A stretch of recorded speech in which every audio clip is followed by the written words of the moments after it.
ہے انبیاء کا ذکر کرنا، ذکر الانبیاء من العبادہ، انبیاء کا ذکر کرنا عبادت ہے، اور نیک اور اللہ کے ولیوں کا ذکر کرنا گناہوں کا کفارہ ہے۔ آپ اونچی بولے سبحان اللہ۔ میں نے سورۃ یونس کی آیت پڑھی ہے، الا ان اولیاء اللہ لا خوف علیہم ولا هم یحزنون۔ اللہ پاک ارشاد فرما رہا ہے بے شک نہ میرے بندوں کو کوئی خوف ہے، اللہ کے ولیوں کو نہ کوئی خوف ہے اور نہ ہی ان کو کسی چیز کا ڈر ہے۔ اور ایک حدیث پاک کا مفہوم ہے کہ جس نے میرے اللہ کے ولی سے بغض رکھا یا دشمنی رکھی، اللہ فرما رہا ہے میں نے اس سے جنگ کا اعلان کرتا ہوں۔ جو میرے اللہ کے ولیوں سے بغض رکھے یا دشمنی رکھے۔ بہرحال ایک شاعر فرماتے ہیں، پنجابی کے شاعر، وہ کہتے ہیں کہ ولیاں ول، آخری لائن میں جب پڑھوں گا نا انشاءاللہ، اگر آپ منہ پر ہاتھ بھی رکھیں گے تو سبحان اللہ نکل جائے گی۔ شعر سنیے گا کہ ولیاں ول جو رستے جان دے ادھر نہ بد بختے جان دے، ولیاں ول جو جڑے جان دے نو تو بولن یار سبحان اللہ، اونچی بولو سبحان اللہ، سجاد چاہ کے بولو سبحان اللہ۔ انشاءاللہ انہوں الیکشن آ رہے ہیں، جنہیں نہیں بھی نعرہ مارنا وہ بھی نعرہ مارے گا، کچھ بھی نہیں ملنا، کچھ بھی نہیں ملنا۔ اللہ دے محبوب دا نعرہ مارو، دنیا بھی سور جائے گی، آخرت بھی سور جائے گی۔ اسی بولو سبحان اللہ۔ ولیاں ول جو رستے جان دے اوے ادھر نہ بد بختے جان دے، ولیاں دے دروازے اتے سودے قاتل بخشے جان دے۔ موسیٰ کی قوم میں ایک شخص تھا، بڑا گنہگار تھا، 99 قتل کیا اس نے۔ کسی سیانے سمجھدار کے پاس گیا، کہتا جی میں 99 قتل کیے ہوئے ہیں، کیا مجھے معافی مل سکتی ہے؟ وہ بڑا سمجھدار تھا، میری طرح بڑا پرہیزگار تھا۔ کہتا لے تو 99 قتل کیتے نے، قتل تو ایک نہیں اللہ معاف کرتا، تو 99 قتل کیتے نے؟ انہیں کہتے انہوں معافی نہیں مل سکتی، انہیں اندھا بھی بیڑا پار کرتا، انہوں ہی قتل کرتا۔ کتنے قتل ہو گئے؟ پریشان نہ ہو، بولو یار کتنے قتل ہو گئے؟ تو اونچی بولو سبحان اللہ۔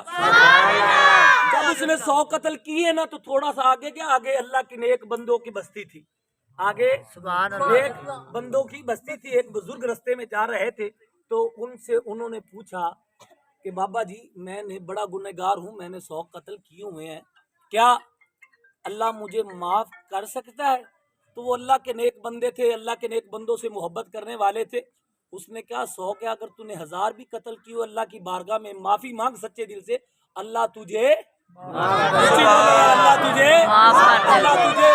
جڑا معافی منگنا ہے سجا چاہ کے بولے۔ اگر تو نے 100 کیا 1000 بھی قتل کیے ہوئے تو سچے دل سے توبہ کر، اللہ تجھے، ہاں فلانی جگہ پر نیک بندے ہیں، تو اس بستی میں جا، اللہ کے نیک بندوں کی صحبت میں بیٹھ، اللہ تیرے گناہوں کو معاف۔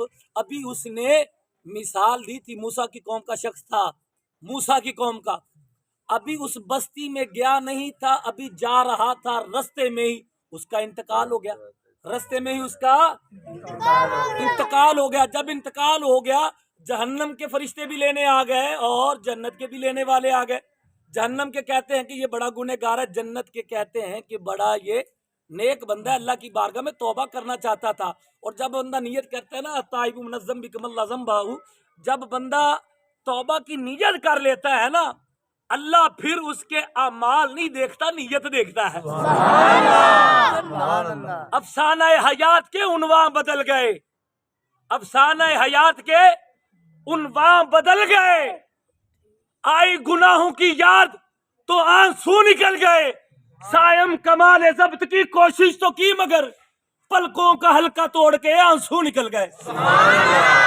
اللہ پاک ارشاد فرماتا اگر بندے کے گناہ زمین کے ذروں سے بھی زیادہ ہوں، درخت کے پتوں سے بھی زیادہ ہوں، ستاروں سے بھی زیادہ ہوں، بارش کے قطروں سے بھی زیادہ ہوں، جب وہ سچے دل سے اللہ کی بارگاہ میں توبہ کر لیتا ہے نا، اللہ پھر اس کے گناہ نہیں دیکھے گا، بس وہ دیکھے گا، اللہ کہے گا کہ صرف یہ میری بارگاہ میں آئے، اس کو پتہ ہے کہ صرف میں ہی ہوں اسے معاف کرنے والا، تو اللہ اس کے سارے گناہ معاف کر دیتا ہے۔ موسیٰ اسرائیل کی قوم کا، اسرائیل کی امت کا، اگر 99 قتل کرے تو رب اس کو بخش دے، اور جو امت محمدی جو سب سے لاڈلی اور بہترین امت ہو، کنتم خیر امہ، جو یہ امت سچے دل سے توبہ کرے تو اللہ معاف نہیں کرے گا یار؟ مجھے بولو اللہ معاف نہیں کرے گا۔ آخری شعر پڑھ کر میں اجازت چاہوں گا، کیونکہ غوث پاک کی محفل ہے اور پیران پیر غوث اعظم دستگیر ان کا بڑا مقام ہے، سارے ولیوں کی گردنوں پر آپ کا جو پاؤں مبارک ان کی گردنوں پر ہے، اتنی ان کی شان ہے، کیونکہ وہ اولاد رسول ہیں۔ کیونکہ پینڈا دور بڑا اتو شام پہ گئی، پینڈا دور بڑا اتو شام پہ گئی، مینو پتنا تے ٹھیکیدار چھڑ گئے، میرے ویندیاں ملا چھڑی بیڑی، بنا پیسیاں دے مینو میرے یار چھڑ گئے، میں کنڈے تے بیٹھ کے بہت رویا، کی ہویا جے میرے قرار چھڑ گئے، اسے ویلے میں میرا نو واج ماری، میرا آئے تے مینو بھی پار چھڑ گئے۔ آدم علیہ السلام کی توبہ قبول ہوئی، دن 10واں رات گیا۔ توجہ کرنا، آخری بات، آخری جملے پڑھ رہا ہوں، آپ دعا دیں گے تو انشاءاللہ میں اپنی تقریر جو کلوز کروں گا، اذان کا وقت ہو رہا۔ آدم علیہ السلام کی توبہ قبول ہوئی، دن 10واں رات 11ویں کی تھی۔ موسیٰ علیہ السلام کوہ طور پر گئے، دن 10واں رات 11ویں کی تھی۔ ایوب علیہ السلام کو بینائی ملی، دن 10واں رات 11ویں کی تھی۔ حضرت یوسف علیہ السلام کو مصر کا بادشاہ بنا دیا گیا، دن 10واں رات 11ویں کی تھی۔ حضرت علی کے لیے سورج واپس آیا، دن 10واں رات 11ویں کی تھی۔ حضرت یونس علیہ السلام مچھلی کے پیٹ سے باہر آئے، دن 10واں رات 11ویں کی تھی۔ حضرت امام حسین کو کربلا کی زمین پہ شہید کیا گیا، دن 10واں رات 11ویں کی تھی۔ ابراہیم علیہ السلام پر آگ کو گلزار کیا گیا، ٹھنڈا کیا گیا، یا نہ رکونی بردم و سلامن علی ابراہیم، ابراہیم پر آگ ٹھنڈی کی گئی، دن 10واں رات 11ویں کی تھی۔ اور جس دن قیامت قائم ہونی ہے، دن 10واں رات 11ویں کی تھی۔ میرے آقا کی جب اس دنیا میں آمد ہوئی، دن 10واں بولو یار، دن 10واں دن 10واں دن 10واں دن 10واں۔ اس لیے میں کہتا ہوں صد مارتے صحیح میرے غوث نو، بیڑی بننے نہ لگے تے پھر راکھی، مشکل جڈی بھی آ جاوے بھاویں ایک منٹ بھی تگے تے پھر آکھی، اوے گھر غوث تا منن والے دا کوئی ڈاکو لٹے تے پھر آکھی، ایویں مان کر دے نے جنتا دا او کوئی ساڈے تو پہلے اگے جاوے تے پھر آکھی۔ کیونکہ میں اپنی بات نہیں کر رہا کہ یہ عطر صاحب، عطری صاحب، کیونکہ میں اس محلے میں ان کے ہاتھوں میں جوان ہوں کہ عطر صاحب نے کیسی بات کہہ دی، کیونکہ اللہ کا فرمان ہے کنتم خیر امہ، یہ جو امت ہے بہترین امت ہے۔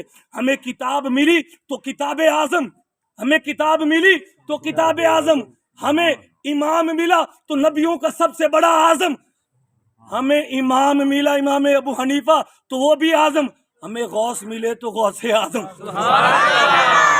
اللہ میرا پڑھنا اور آپ کا سننا، اللہ اس ذکر کے صدقے ہمیں 5 وقت کا نمازی بنائے، قرآن پاک پڑھنے والا بنائے، اور اللہ پاک جو ہماری زندگی ہے، جس طرح حضور پاک صلی اللہ علیہ وسلم کے نقش قدم پر ہمیں چلنے کی توفیق عطا فرمائے۔